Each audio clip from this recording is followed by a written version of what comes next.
Haleluya. Selamat pagi Bapak Ibu dan saudara sekalian yang dikasihi Tuhan. Saudara yang ada di gedung gereja ini dan Bapak Ibu yang mengikuti ibadah secara online dimanapun saudara berada. Kiranya firman Tuhan pagi hari ini yang akan kita pelajari bersama-sama menjadi berkat dan kekuatan baru di setiap Bapak Ibu saudara sekalian. Saudara-saudaraku yang dikasihi oleh Tuhan, ini minggu yang terakhir di bulan Juni dan sepanjang bulan ini kita sudah belajar tentang doa. Melalui firman Tuhan yang kita pelajari, kita disemangati, kita dipush, kita didorong, kita diarahkan, kita diajak, kita dibangun bersama-sama untuk kita selalu berdoa. Mengapa kita selalu berdoa? Kita sudah banyak menerima pengajaran bahwa doa adalah nafas dari orang percaya.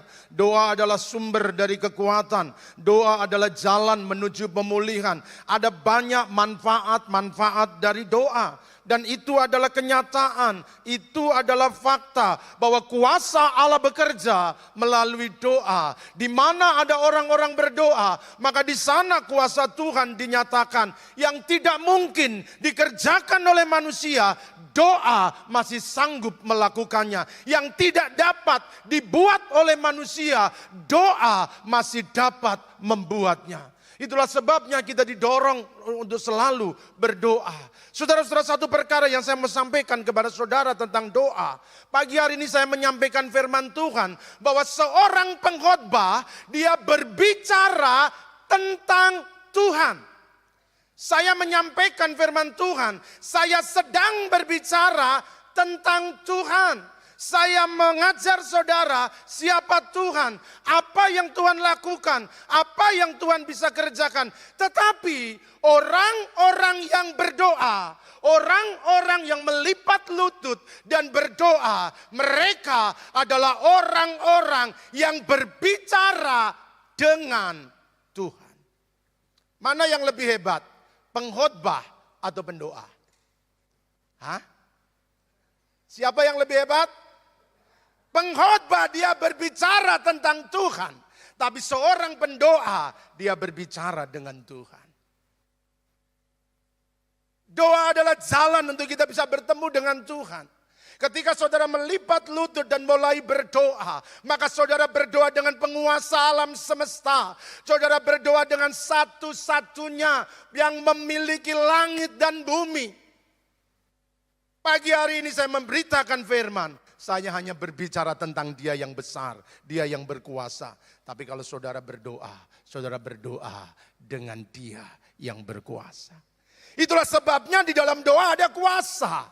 Karena kita sedang berbicara kepada Dia yang berkuasa. Di dalam doa ada kuasa yang besar yang dinyatakan. Memang kita sedang berbicara kepada Allah yang besar.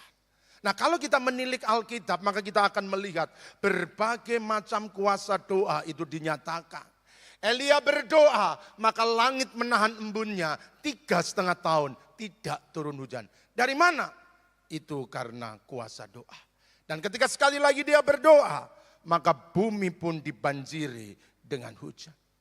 Musa berdoa di atas gunung. Dan ketika dia berdoa mengangkat tangannya, maka pasukan Israel yang berperang di lembah Rafidim, mereka mengalami kemenangan. Itulah kuasa doa. Hana berdoa. Dan ketika dia berdoa, maka kandungannya dibuka oleh Tuhan. Yang tertutup, yang tidak mungkin dilakukan oleh manusia, yang tidak mungkin bisa dikerjakan oleh ilmu pengetahuan, oleh kekuatan medis, tetapi tangan Tuhan membukanya. Yang mustahil tidak pernah mustahil di dalam doa. Amin. Sebab itu rajinlah berdoa. Doa gratis, tapi kita jarang berdoa. Itulah sebabnya kita jarang melihat kuasa Tuhan. Nah, Bapak, Ibu, dan saudara-saudaraku yang dikasihi oleh Tuhan Yesus Kristus. Hari ini mari kita akan belajar bersama-sama. Jika doa begitu berkuasa, jika doa memiliki kuasa yang luar biasa, mengapa kita tidak mengalami kuasanya di dalam doa? Sekalipun sudah lama kita berdoa, mengapa kita tidak melihat mujizat Tuhan terjadi dalam hidup kita? Sekalipun kita sudah berdoa berkali-kali. Nah inilah yang seringkali menjadi pertanyaan orang-orang percaya. Om sudah bosan berdoa om. Sudah bertahun-tahun berdoa tapi belum dijawab oleh Tuhan. Sudah lama sekali berdoa om tapi belum menerima jawaban Tuhan. Saudara-saudaraku yang dikasihi oleh Tuhan Yesus Kristus. Pagi hari ini perlu kita menyadari dan memahami bahwa jawaban doa yang kita terima. Jawaban doa yang kita terima tidak selalu ya. Kadang-kadang Tuhan menjawab tunggu. Atau mungkin bahkan Tuhan menjawab no. Tuhan menjawab tidak. Saudara siap kalau Tuhan jawab tidak? Harus siap. Kalau Tuhan menjawab ya, itu berarti Tuhan memberikan apa yang kita minta. Apa yang kita doakan, apa yang kita mohonkan, itu diberikan. Memang Tuhan menjawab iya atas doa-doa kita. Tetapi kalau Tuhan berkata tunggu, itu berarti kita harus sabar menanti waktunya Tuhan. Menanti saat doa kita dijawab oleh Tuhan. Tetapi kalau Tuhan berkata no, Tuhan berkata tidak, maka percayalah. Kalau Tuhan menjawab tidak, itu bukan berarti Tuhan menolak. Tuhan bukan sedang menolak doa-doa kita. Tuhan bukan setiap mampu untuk menolong kita. Tetapi itulah jawaban yang terbaik buat kita. Nah pagi hari ini, kalau doa kita dijawab oleh Tuhan, maka bersyukurlah. Karena apa yang kita minta dan doakan, segera kita dapatkan. Tapi kalau hari ini Tuhan menjawab tunggu, teruslah setia untuk berdoa. Karena pasti akan ada waktunya. Jawaban doa saudara terima. Dan kalau Tuhan berkata tidak, maka tetaplah setia. Nah hari ini saya ingin mengajak kita untuk belajar bagian yang terakhir. Ketika Tuhan berkata tidak. Ketika Tuhan menjawab doa kita tidak. Saudara, mari kita melihat dalam kitab 2 Korintus pasal yang ke-12 ayat 7 sampai yang ke-10. 2 Korintus 12 ayat 7 dan sampai 10. Demikian firman Tuhan. Dan supaya aku jangan meninggikan diri karena penyataan-penyataan yang luar biasa itu, maka aku diberi satu duri di dalam dagingku, yaitu seorang utusan iblis untuk menggocok aku supaya aku jangan meninggikan diri. Tentang hal itu aku sudah 3 kali berseru kepada Tuhan supaya utusan iblis itu mundur daripadaku. Tetapi jawab Tuhan kepadaku, cukuplah kasih karuniaku bagimu. Sebab justru dalam kelemahanlah kuasaku menjadi sempurna. Sebab itu terlebih aku suka bermegah atas kelemahanku, supaya kuasa Kristus menaungi aku. Karena itu aku senang dan rela dalam kelemahan, di dalam siksaan, di dalam kesukaran, di dalam penganiayaan dan kesesakan. Oleh karena Kristus, sebab jika aku lemah, maka aku kuat. Satu kisah yang sering kali kita dengar, bahwa Tuhan mengizinkan di dalam diri Paulus ada duri dalam dagingnya. Duri dalam daging ini bukan sesuatu yang real, ini adalah ungkapan figuratif, ini adalah bahasa gambaran, ini adalah bahasa kiasan. Ya. Tapi itulah yang dirasakan.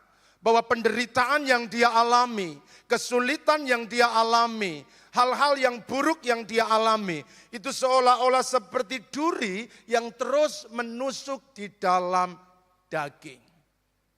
Sakit. Tetapi duri itu tidak dicabut oleh Tuhan. Penderitaan itu tidak dicabut oleh Tuhan. Dia terus merasakan, dia terus mengalami. Nah Alkitab mencatat bahwa duri dalam daging itu digambarkan seperti seorang utusan iblis. Nah saudara-saudaraku yang dikasihi oleh Tuhan, beberapa penafsir, ada banyak penafsir-penafsir Alkitab, memang tidak ada kesepakatan.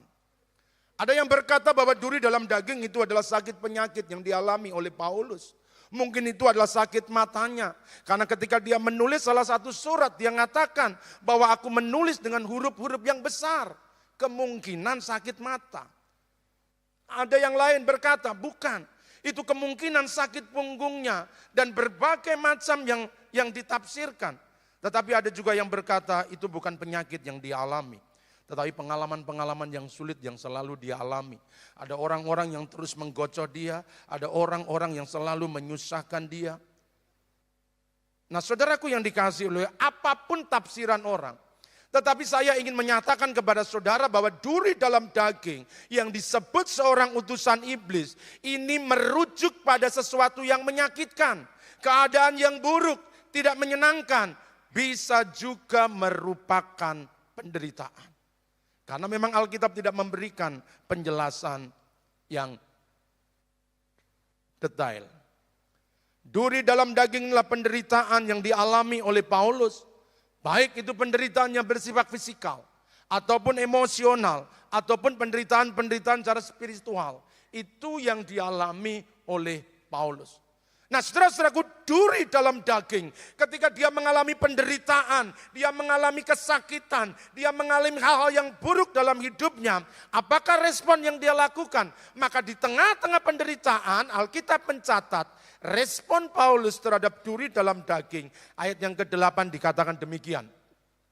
Tentang hal itu, aku sudah 3 kali berseru kepada Tuhan, supaya utusan iblis itu undur daripadaku. Dia berdoa 3 kali. Dia berdoa sungguh-sungguh. Dia berdoa dengan iman. Di tengah-tengah penderitaannya, duri yang dirasakan di dalam dagingnya, Paulus sudah berdoa 3 kali kepada Tuhan. Minta doa yang sama supaya duri itu dicabut dari dagingnya. Tetapi apakah Tuhan menjawabnya? Tuhan seolah-olah diam. Tuhan seolah-olah bungkam. Tuhan tidak mendengarkan apa yang diserukan. Tetapi inilah respon yang terbaik. Bahwa di tengah-tengah penderitaan, di tengah-tengah rasa sakit yang kita alami, maka respon yang terbaik adalah berdoa kepada Tuhan. Pemazmur pernah mengalami hal yang sama, dan dia juga mengambil respon yang sama. Dikatakan demikian, Mazmur 18 ayat 7.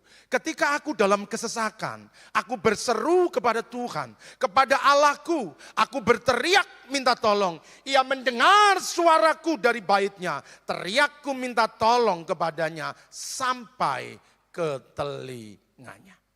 Saudara-saudaraku, apapun yang kita hadapi pada hari-hari ini, adakah di antara Bapak Ibu hari ini sedang mengalami kesesakan? Saudara sedang mengalami pergumulan hidup yang berat.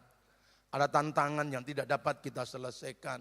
Apalagi hari-hari ini, bulan-bulan ini, anak naik sekolah, naik kelas, bukunya harus baru, seragamnya baru, sepatunya baru, biayanya juga baru, SPP-nya baru.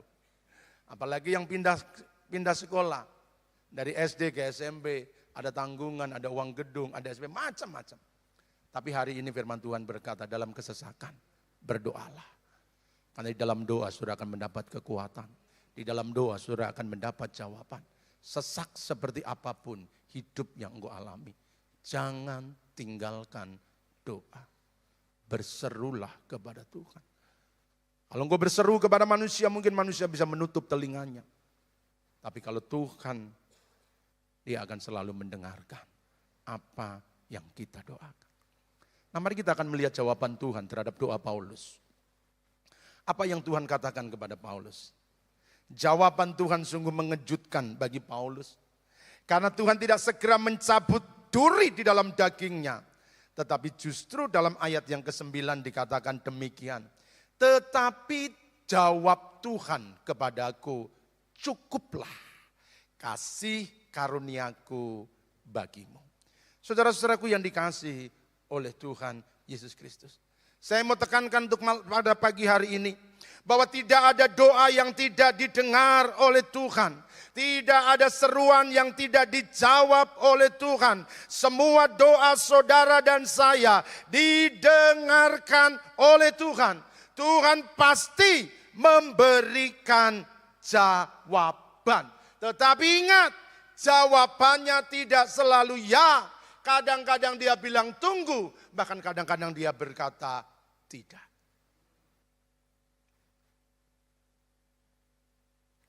Jika jawaban yang kita terima adalah tidak seperti yang kita inginkan dan doakan, percayalah itu bukan berarti Tuhan menolak, tetapi dia menjawab dan berkata tidak. Kalau tidak seperti yang kita doakan, tidak seperti yang kita inginkan, sekali lagi Tuhan bukan sedang menolak doa kita, tetapi dia berkata tidak. Oleh sebab itu pagi hari ini, secara pelan-pelan saya ingin mengajak saudara untuk kita memahami ketika Tuhan menjawab doa kita dengan jawaban tidak. Saudara-saudaraku yang dikasihi oleh Tuhan Yesus Kristus, jangan kecewa jika Tuhan tidak menjawab semua doa yang kita minta seperti yang kita mohonkan. Jangan marah jika doa-doa kita belum dikabulkan oleh Allah.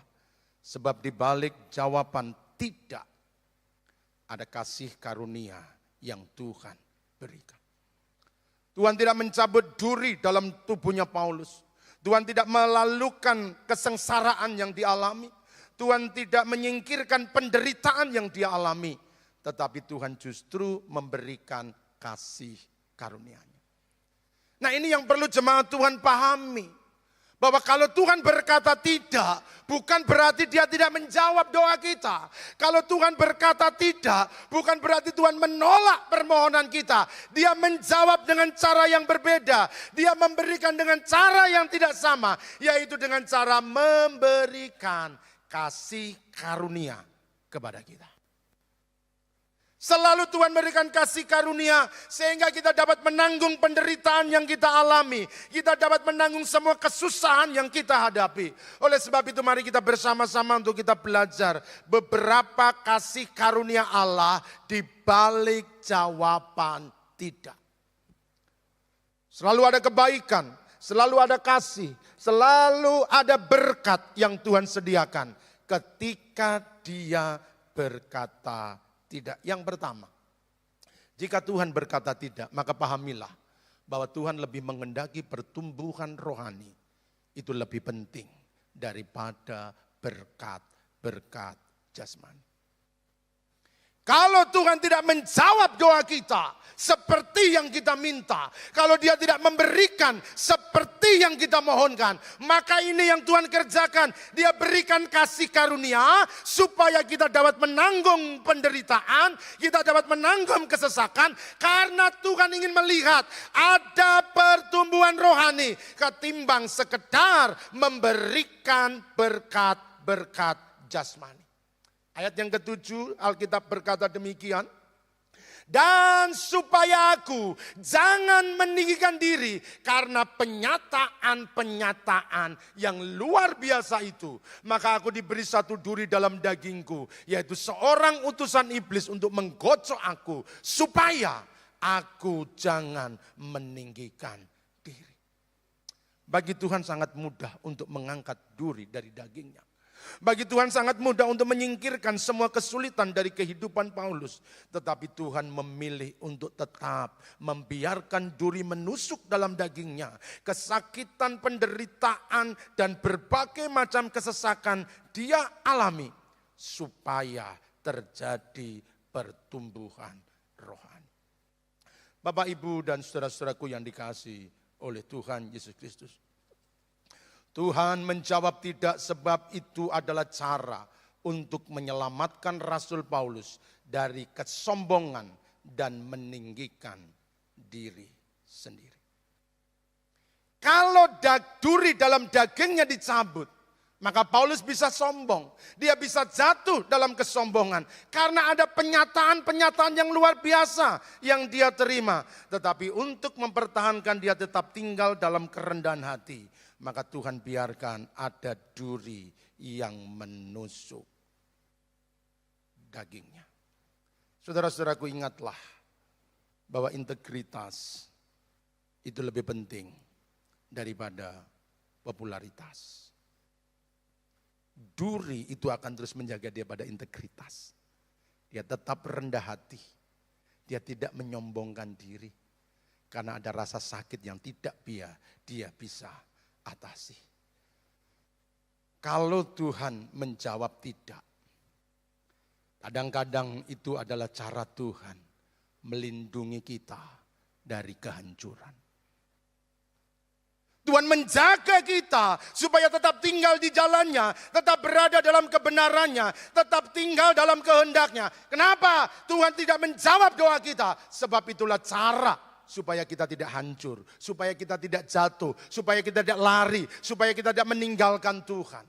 Dan Tuhan membiarkan, tidak mencabut duri, tidak mengabulkan doa kita, tidak mengabulkan apa yang kita minta. Biarkan ada rasa sakit dalam tubuhnya.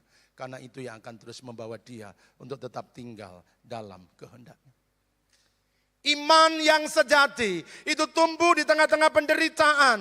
Iman yang sejati itu berkembang di tengah-tengah kesulitan. Bukan di dalam kenyamanan. Justru karena penderitaan maka iman kita berkembang. Rohani kita ditingkatkan. Iman kita didewasakan. Di mana? Di tengah penderitaan, di tengah kesulitan, di tengah hal yang buruk yang kita alami. Itulah sebabnya jangan kecewa kalau Tuhan belum menjawab doa kita. Sebab di sana ada kasih karunia supaya kita bertumbuh dan berkembang dalam iman di dalam Tuhan.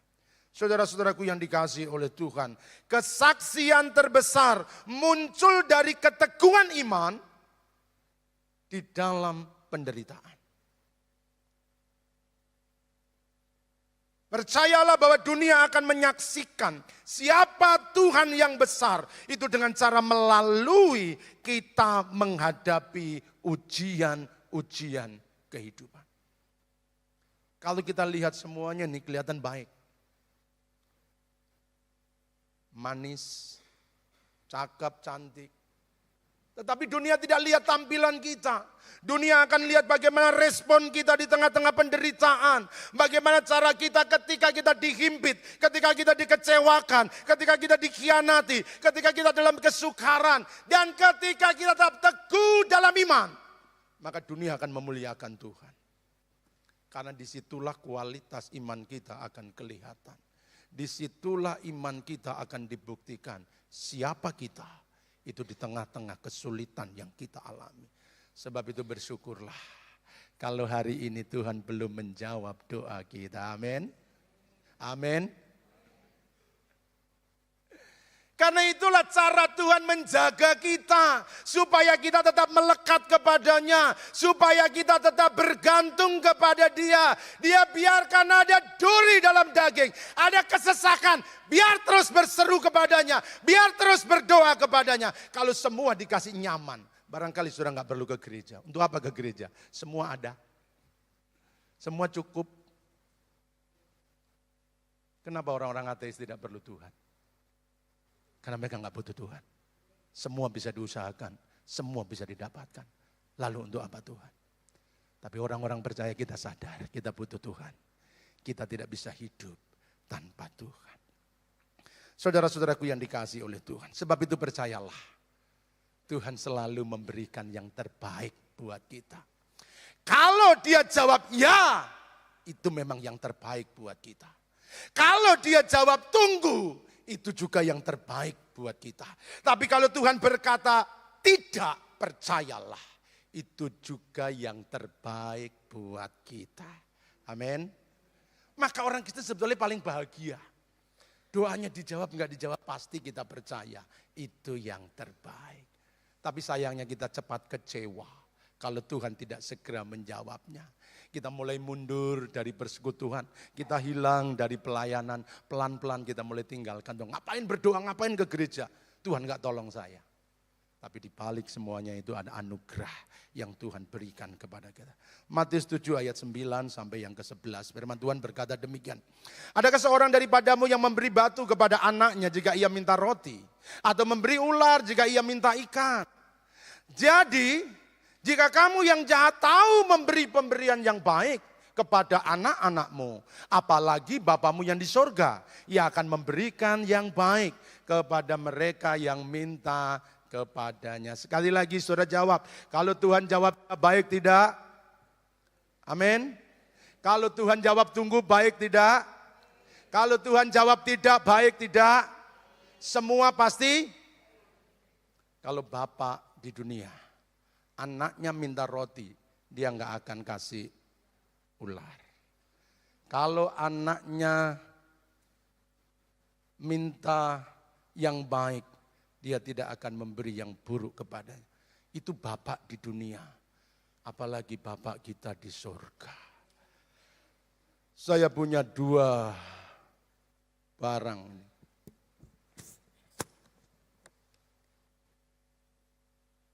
Sirup dan jamu. Kalau anak kita minta sirup, dikasih enggak? Bapak yang baik dia akan memberikan sirup, ini manis. Dia enggak berikan jamu yang pahit. Kalau anak kita setiap hari minta sirup, manis, menyenangkan, goyang lidahnya. Bapak yang baik apakah akan selalu memberikan sirup? Makan pagi pas sirup, nyoh. Makan siang pas sirup, nyoh. Makan malam pas sirup, nyoh. Baik tidak? Tidak baik. Anakmu 3 tahun diabetes. Cuci darah, ginjalnya rusak. Bapak yang baik tidak selalu memberikan sirup. Kadang-kadang jamu lebih baik nak. Supaya yang manis kemarin jadi netral. Tubuhmu sehat, jiwamu kuat. Tapi kita tidak siap kalau Tuhan tidak memberikan seperti yang kita inginkan. Kita selalu ngotot Tuhan maunya ini. Ini yang manis, ini menyenangkan, ini menyukakan. Tapi dari surga Tuhan lihat, nah itu gak baik. Kalau aku biarkan dan memberi yang kamu minta, maka di depan hanya ada kehancuran. Aku berikan yang pahit, yang tidak menyenangkan, yang menyakitkan. Lebih baik engkau menangis hari ini, engkau meraung-raung hari ini, engkau meratap hari ini. Tapi ke depannya engkau bahagia, engkau sejahtera, engkau aman, dan imanmu dewasa. Itulah cara Tuhan menjawab doa-doa kita.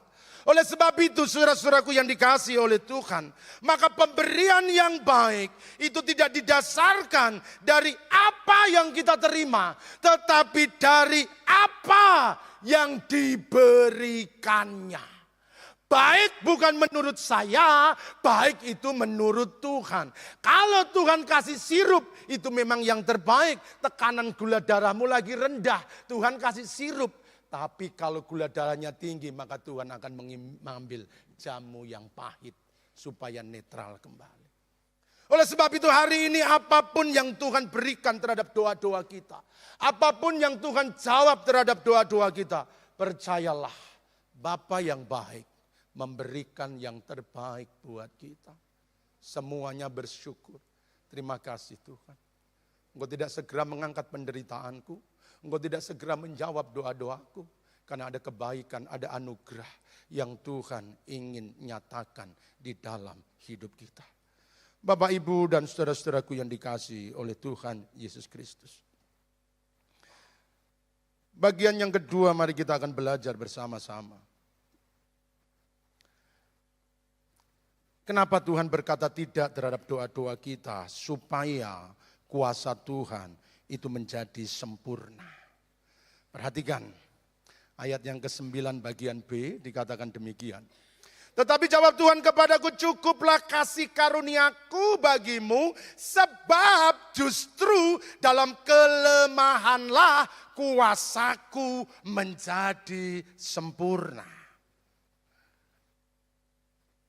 Perhatikan, kelemahan, sakit penyakit, penderitaan dan pengalaman-pengalaman buruk yang kita alami adalah jalan untuk kita dapat melihat dan mengalami kuasa Tuhan. Alkitab berkata, dalam kelemahan kuasaku menjadi sempurna.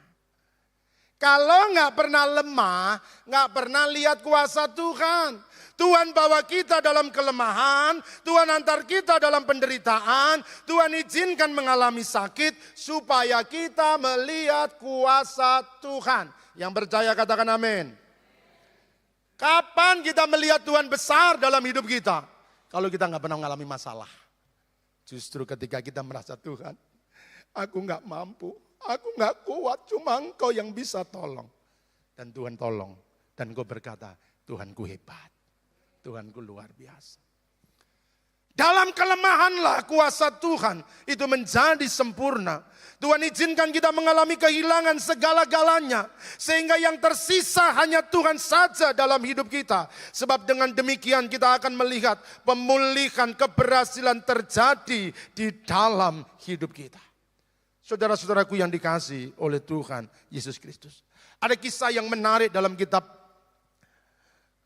Yohanes pasal yang ke-11 tentang Lazarus yang dibangkitkan. Saya baca ayat 3 dan 6. Dan Lazarus yang sakit itu adalah saudaranya. Kedua perempuan itu mengirim kabar, dia berdoa kepada Yesus, dia kasih tahu Yesus, Tuhan, dia yang Engkau kasih sakit. Dua saudaranya sampaikan berita kepada Yesus. Ini bisa menjadi satu doa. Tuhan, Engkau yang Kau kasih sakit. Harapannya ketika Lazarus sakit, Yesus datang dan sembuh. Tetapi Alkitab berkata demikian, ayat yang ke-6 dari Yohanes pasal 11. Namun setelah didengarnya, doanya didengar oleh Tuhan.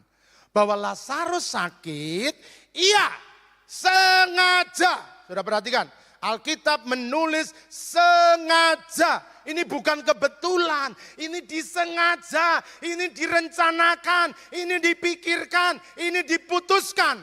Tinggal 2 hari lagi di tempat di mana ia berada. Doamu didengar oleh Tuhan, amin. Tapi kadang-kadang Tuhan sengaja. Tuhan gak mengulurkan tangannya dan mencabut duri dalam dagingmu.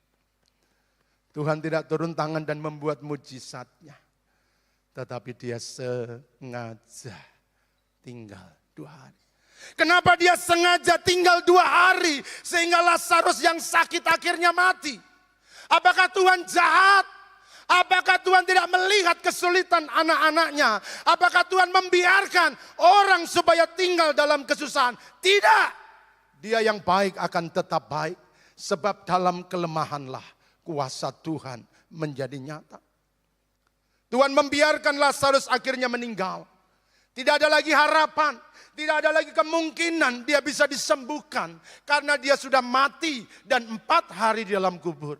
Tapi Alkitab tetap Alkitab, kebenaran tetap kebenaran. Kuasa Yesus tidak pernah berubah. Kalau dia sengaja tinggal 2 hari, bukan karena dia tak mampu untuk menolongnya.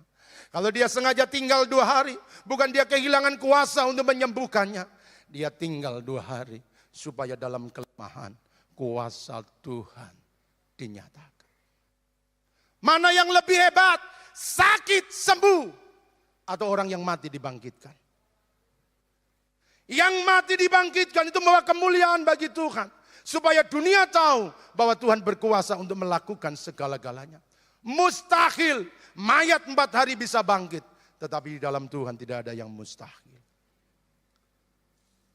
Kalau doamu belum dijawab, jangan kecewa. Tuhan mau letakkan engkau pada titik yang paling rendah. Sehingga nggak ada lagi harapan. Nggak ada lagi tempat untuk kita bergantung. Satu-satunya tempat kita bergantung adalah Tuhan. Ketika kita berkata nggak kuat Tuhan. Nggak mampu Tuhan. Pengen menyerah rasanya. Berat ini Tuhan. Tapi justru dalam kelemahan. Kuasa Tuhan dinyatakan. Jika Tuhan belum menjawab doa. Dia berkata tidak atas permohonan kita. Jangan kecewa. Tetaplah percaya. Dalam kelemahan kuasa Tuhan sempurna. Dan yang ketiga. Kenapa Tuhan berkata tidak? Kenapa Tuhan tidak memberikan yang kita minta? Mari kita pahami. Bahwa cara Tuhan menjawab doa kita. Jawaban doa itu berlawanan dari yang kita mohonkan. Ayat yang ke-10.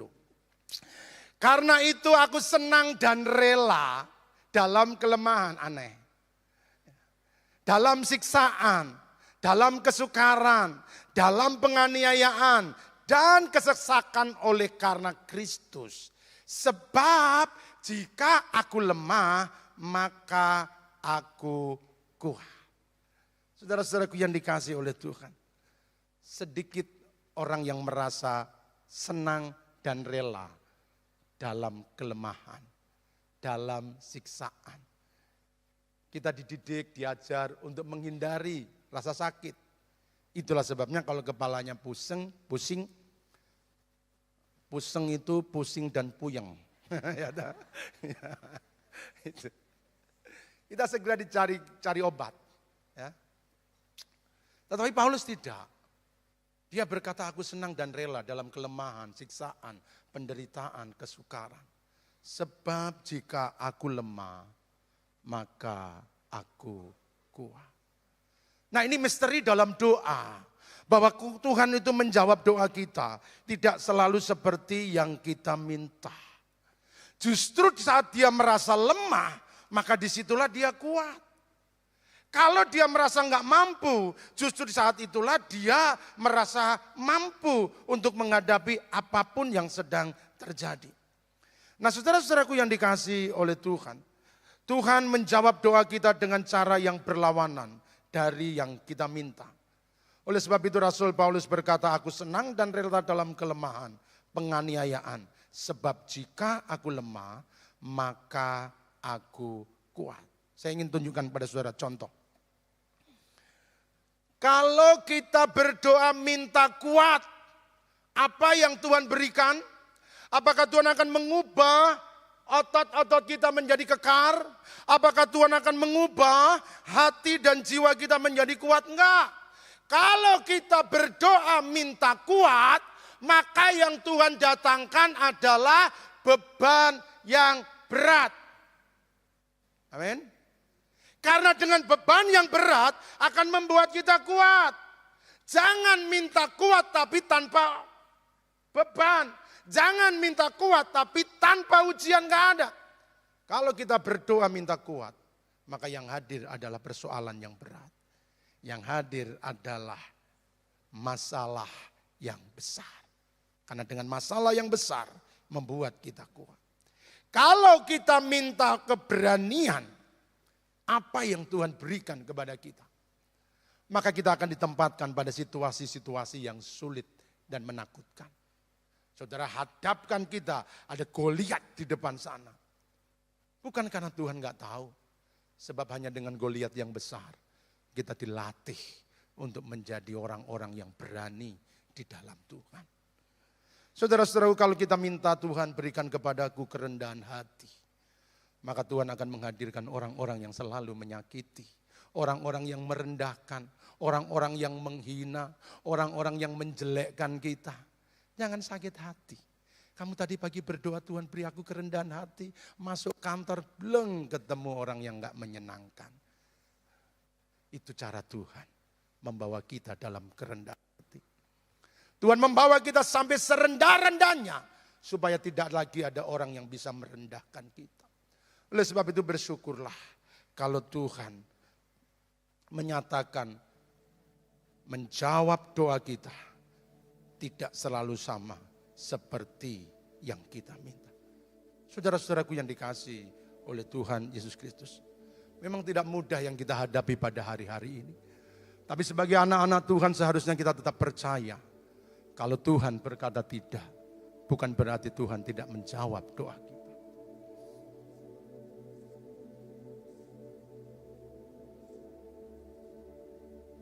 Ada tisu di tangan saya.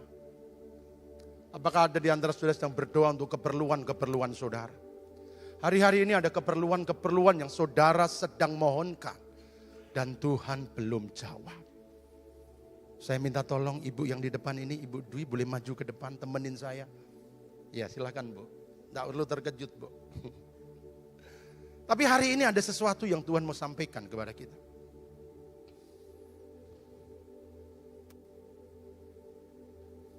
Ini tisu.